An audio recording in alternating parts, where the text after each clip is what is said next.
Добар ден и од мене, ова е магазинот за родителство 0+ месеци на телевизија Телма. Мнозина мислат дека клетките кои што се задолжени за одржување на имунитетот се сместени во носот и белите дробови, но всушност најголемиот одбранбен систем се наоѓа во цревата. Некои студии покажуваат дека системот за дигестија, односно цревата, учествуваат со 70 до 80% во целокупниот имунитет на човекот. За добрите бактерии и нивното влијание врз имунитетот кај децата, денеска зборуваме со доктор Александар Сајковски, специјалист по педиатрија од Аџибадем Систина. Добар ден и дојдовте. Добар ден, благодарам за поканата и поздрав до сите ваши гледачи. Се почесто можеме да ја слушнеме информацијата, односно наидуваме на информацијата дека цревните бактерии всушност одредуваат дали детето ќе биде атопичар, астматичар, дали ќе биде болно или здраво. Некои пак студии покажуваат дека влијаат директно и врз однесувањето и расположението на децата. Какви се тие добри бактерии и што се тоа всушност пробиотици? Ова е тема која што ја прво да ви честитам за најавата. Точно е тоа, значи 75%, меѓу 70 и 75% од целиот имунолошки систем на човекот се наоѓа во цревото. Тој е така наречен галт систем. Нормално и во другите делови на телото го има. И еден комплексен систем кој што во основа се развива кај децата во првите 5 години, постепено зрее.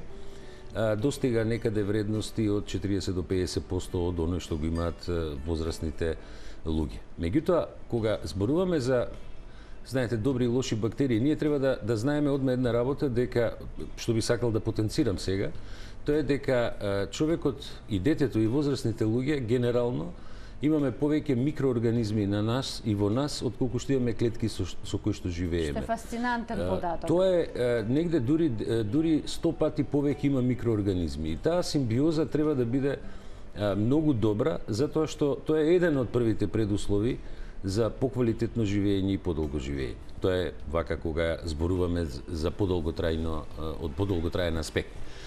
И сега, еден добар дел од микроорганизмите се оние што ги велиме, најчесто ги кажуваме како форми лактобацилуси, бифидобактериуми, бацилуси, например, кои што се позитивни бактерии, кои што ја одржуваат хомеостазата и рамнотежата на целата флора во цревото. И точно е тоа дека во основа, ако има добар баланс со позитивните бактерии во цревото, може да помогнат во зголемување и подобрување на имунитетот кај децата, нормално и кај возрастните луѓе, затоа што, например, пробиотиците имаат една особина, не сите, нели, нормално, меѓутоа оние кои што имаат најмногу имуногено дејство, да го зголемат нивото на така наречени антиинфламаторни цитокини, така ги викаме тие кои што се зголемуваат во еден дел од имунолошкиот систем и го балансираат имунолошкиот систем, особено ТХ1, ТХ2 системот, со што не се излекува, да речеме, една алергија, не може да се излечи самата по себе, меѓутоа многу добро се става во равнотежа, организмот не се, значи кога се алергии во прашање, на пример, сега да кажам. Така да они не се само колонизатори на цревото и присутни во цревото, туку помагаат и во многу други, и не само во имунолошкиот систем и во целиот метаболизам.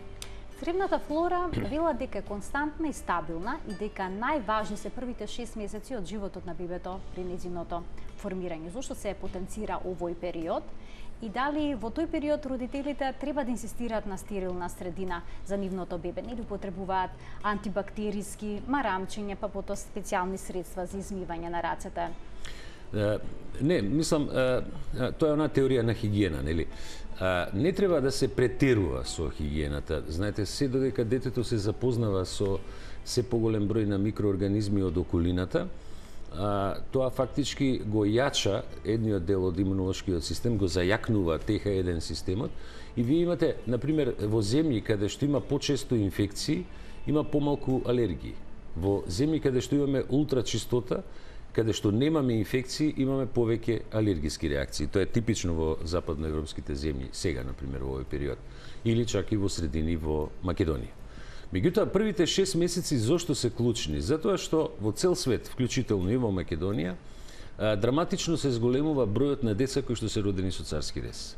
Значи, некои податоци од нашето министерство кажуваат дека кај нас веќе 36 до 37% од сите новородени деца се родени со царски рез. За природата царскиот рез е непознато нешто, нели? и детето се раѓа во околина, во свет и во околина во која што владеат други бактерии. Нели, тоа се деца кои што се раѓаат во операциони сали, во болници, и тоа е некаде состојба во која што они се колонизираат со оние микроорганизми кои што живеат во таа околина, а тоа се најчесто стафилококи.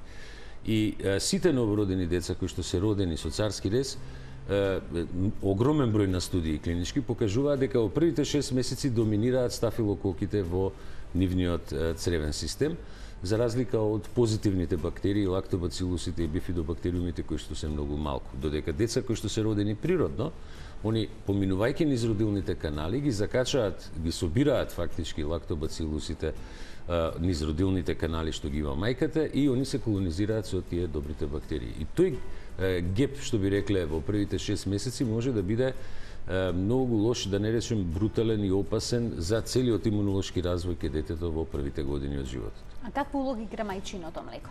Мајчиното млеко е неприкосновено. Мислам, тука нема дилема. Тоа дури мислам дека, иако процентот на мајки што дојат е сепак зголемен, мајчиното млеко игра огромна улога, затоа што мајчиното млеко е единствено природно млеко со кое што треба да се храни бебето. Тоа не може да се храни со кравјо млеко или да се храни со козјо млеко, само интегрално зборам како такво.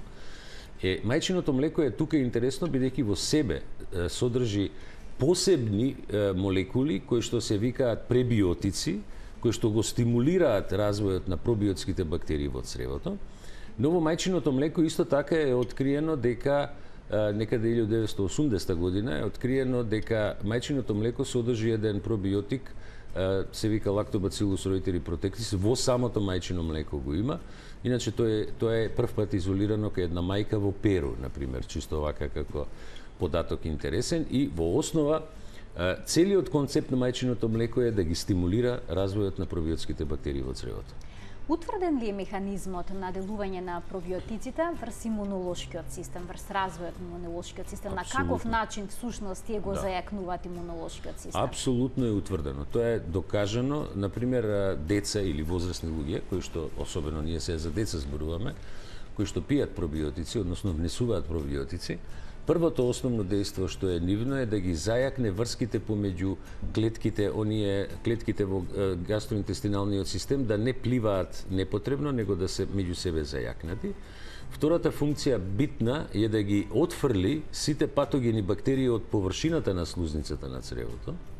И третата е да во еден дел, значи каде што е веќе имунолошкиот дел на цревото, вршат стимулација на лачење на одредени клетки или молекули. Например, деца кои што пијат, значи пробиотици кои што имаат такво имуногено дејство, ослободуваат поголема количина, например, на секреторен имуноглобулин А. Имаат поголема количина на интерлеукин 10, а тој интерлеукин 10 е тој кој што го контролира целиот имунолошки систем и го моделира функционирањето на имунолошкиот систем. Се зголемува вкупниот број на лимфоцити, има многу механизми кои што се докажани како делува преку имунолошкиот систем. И доказ уштеден е со голем број на студии е докажано дека континуирано пиење на пробиотици, особено е битно за деца во предшколска возраст, значи деца кои што одат во градинка, во десетина големи студии, зборам големи студии, е докажано дека за 60 до 66% може да се намалат инфекциите при посета на предучилишните настави кои што ги дадат децата во градинките. Често пати можеме да слушнеме за намалување на имунитетот, за нарушување на цревната флора, што се доведува до слабење на добрите бактерии во цревата. Тука има повеќе фактори, нели? Еден од клучните фактори е едно што може да доведе до промена на цревната флора е само промена на средината. Например, вие знаете, она така наречена патувачка диареја. Значи вие можете само да ја промените средината. Да, и имате ситуација во која што малку се менја цревната флора. Меѓутоа на сето тоа игра многу важна улога и начинот на исхрана и што све се користи во исхраната кај децата. И нормално внесување на патогени микроорганизми, односно патогени бактерии. Ако се внесат патогени бактерии, они можат, нели, со нивното брутално множење да доведат до уништување на дел од така наречените добри бактерии, што ги зборим. Што е со антибиотиците? Децата кои што одат во градинка, кои што одат на училиште, многу често се разболуваат и неретко се на антибиотска терапија. Дали е неизбежно да се пие во такви моменти пробиотик или пак еве сега има еден тренд пробиотска храна, ферментирана природна храна да се внесува поинтензивно во дадениот период? Да, значи апсолутен став на педиатриските сите здруженија во цел свет се дека во момент кога се пие антибиотик, треба да се пие и пробиотик, затоа што нормално антибиотиците влијаат штетно на цревната флора, нормално е тоа, нели? Впрочем, терминот антибиотик доаѓа од старите зборови антибиос, значи против живот. А пробиотикот доаѓа од старите зборови пробиос, односно за живот. Значи, додека е детето под антибиотска терапија, тоа апсолутно мора да пие пробиотици. Добро е да ги пие и во форма на ферментирани производи, а ферментираните производи, знаете, уште пред 110 години Метинков ја изнесе прв таа теза дека внесување на пробиотски култури, живи бактерии, значи тоа се кефир, јогурт, кисело млеко и така натаму, може да влијаат позитивно на имунитетот и на здравјето на еден човек. И би сакал да напоменам дека овдека веќе кога го спомнуваме употребата на антибиотиците, треба да имаме предвид дека ние во основа во цел свет, не само во Македонија, имаме злоупотреба на антибиотиците. Значи антибиотиците се даваат и таму кај што треба и кај што не треба. Значи антибиотиците се даваат само тогаш кога сме сигурни дека детето има бактериска инфекција. Кога има знаци за вирусна инфекција, употребата на антибиотици е бескорисна, непотребна и од друга страна може да биде контрапродуктивна, да доведе до некои разни форми на оштетување на црево и така натаму. Така да по принцип еден прекрасен лек како што се повеќе лекови, нели, како што се антибиотиците, ние со нашата злоупотреба, зборам од наша страна како лекари, од друга страна и на семејствата на луѓето и на фамилиите во однос на децата, се доведовме во ситуација да имаме многу резистентни микроорганизми во природата. А меѓу другото, некои истражувања покажува дека по примањето на антибиотска терапија се доведува тоа до неравнотежа на цревната флора и дека се потребни цели 6 месеци за таа да се нормализира. Апсолутно, да. Знаете, тоа е сигурно така. И она што е неопходно е детето и после примање на антибиотикот да прима пробиотици, за да се сепак регулира цревната флора. Впрочем, за жал, нели, ние кога имаме јасна бактериска инфекција, тука нема дилема, мора да се даде антибиотик. Меѓутоа, кога имаме вирусна инфекција, онда користењето на антибиотици у суштина само ќе доведе до уништување на цревната флора. Сега кога сме веќе кај пробиотиците, на пазарот има навистина многу пробиотици од различни соеви, со различни концентрации, па родителите не знаат кога, колку и како да дадат одреден пробиотик. Како тие да одберат добар пробиотик? Тоа е едно од многу честите прашања на родителите. Знаете како, ние, јас еве користам прилика баш ќе кажам дека сега имавме еден текст во Систина Плюс. Јас доаѓам од клиничката болница Аџи Бадем Систина, врзана за припрема на децата за зимскиот период.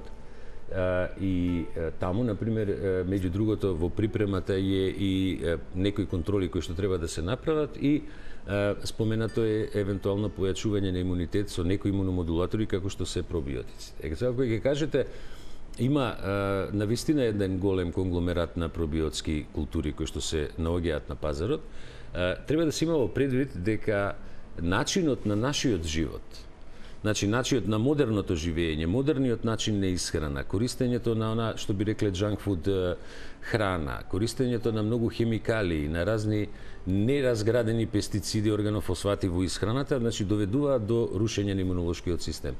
Прашањето за изборот на пробиотикот ви е како прашање со кучињата, например. Вие имате куче како сорта, имате дога која што е огромно куче и пинч која што исто е куче, ама сосема различни функции. Исто е и со пробиотиците. Треба да се користат само тие пробиотици кои што имаат добри, валидни, квалитетни клинички студии за нивното дејство. Такви пробиотици има 2-3 само значи правите пробиотици кои што треба, значи све се лактобацилуси и бифидобактериуми. Меѓутоа не сите имаат имуногено дејство. Некои се користат само за лекување на проливи, например, некои се користат за појачување на имунитет. Например, ние користиме кај секое бебе кое што е родено со царски рез, на пример, нели, за регулирање на цревната флора, за регулирање на неговиот имунитет, користиме Lactobacillus reuteri protectis, на пример. Меѓутоа, кога е понарушена флората, на пример, можете да користите и Bacillus clausi, на пример, како лактобацилуси кои што се користат, пред се затоа што тие се наоѓаат, како и уште еден лактобацил, исто така се наоѓаат во флората на родилните канали кај мајката, а кога бебето ќе се роди со царски рез, оно не ги закача тие пробиотици. Ги споменавме пред малку вирусите, дека за вируси не се прима антибиотска терапија, но дали пробиотиците може да помогнат во таков случај? Знаете, управо тоа е она што модерните западни земји го прават и користат пробиотици за зајакнување на имунитет кај децата и намалување на инфекциите во тек на одење на градинките. Затоа ние велиме дека одредени пробиотски култури во основа се имуномодулатори. Односно, они го појачуваат тој ТХ1 дел од имунолошкиот систем на детето и они прават помалце инфекции. На тој начин им помагаме на децата да прво не прават толку инфекции, например деца кои што одат во градинка и примаат само пробиотици, за 60, пред малку споменавме, до 66% се намалува бројот на нивни инфекции, а и тие што ќе ги добијат се полесни. Ако има потреба, ако е детето со нарушен малку имунолошки систем, има потреба да се додадат и други имуномодулатори, нормално ќе се додадат и други. Во овој дел од емисијата ќе поставиме прашања од гледачи на Facebook страницата 0N+ на телевизија Телма. Гледачите има можност да постават прашање поврзано со денешната тема.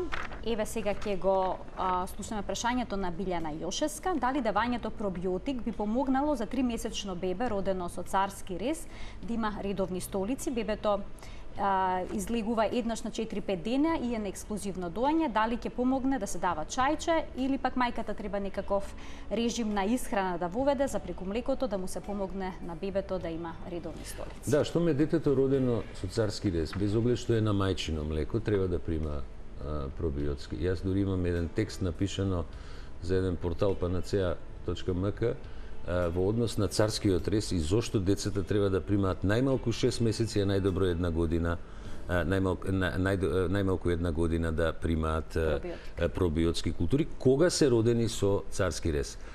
Ние го даваме Lactobacillus reuteri protectis во тој случај и добиваме многу добра регулација на цревната флора. Така да топло препорачувам на мајката да го даде. Дури и деца кои што се родени спонтано, а се на вештачка исхрана, треба да примаат пробиотици, значи ако не се на мајчино млеко. Но ако мајката го дои бебето свое, а е бебето родено спонтано, тогаш нема потреба да ги прима. Во основа нема потреба. Марина Трпчевска прашува, по препорака на педијатар давам секојдневно пробиотик, 10 месеци сме, до кога е препорачливо да се дава? Одлично прашање. Ние, знаете како, прашањето е врзано со едно друго прашање, а дали семејството јаде дома кисело млеко, јогурт, кефир, не знам, сирење, кашкавал, сигурно јаде. Тоа е фактички внесување на пробиотски култури. Тоа е у суштина индиректен одговор. Директен одговор е добро да ги дава во тек на првата година, но ако тргне да прави пауза со користење на пробиотиците, треба да имаат у предвид гледачите дека после прекинување на дел од тие позитивни култури, бактеријски култури, после 15 до 20 дена од прекинување, нивниот број драматично се намалува во цревото, почнуваат да предоминираат така наречените штетни, да ги кажам така, бактерии. Некој ќе рече, да, ама во минатото луѓето не пиеле пробиотици, ќе ве демантирам одма било кој што ќе помисли на тоа, затоа што луѓето порано внесувале многу пробиотици во форма на ферментирана храна, ферментирани производи, како што се кисело млеко и јогурт. Па и кисела зелка, расолници, претходно, кога уште не се произведувале тие, ако се вратиме, например, 10.000 години уназад, луѓето се користеле пробиотици кои што се од природно потекло, односно кои што растат во зеленчукот, кои што го има во зеленчукот, тој не бил термички обработуван посебно зеленчук. Денеска храната е термички обработена и пастеризирана, така што по природен пат навистина малку пробиотици се примаат во организмот. Знаете како, пробиотиците во основа живеат секаде. Јас мислам, ја често ја користам една информација, не знам, можда и сум ја кажал кај вас на телевизија. Значи, светскиот рекордер по тоа колку што живеел на планетава Земја се вика Ширачи Ферзали, човек кој што живеел ни малку ни повеќе 168 години, а кој цел живот јадел кефир, односно пиел кефир.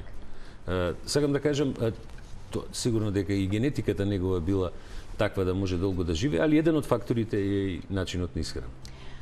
Весна Бурнеска има дилема дали со давањето редовно на пробиотик би се подобрил имунитетот кај 2-годишно дете кое уште не знаеме на што е алергично.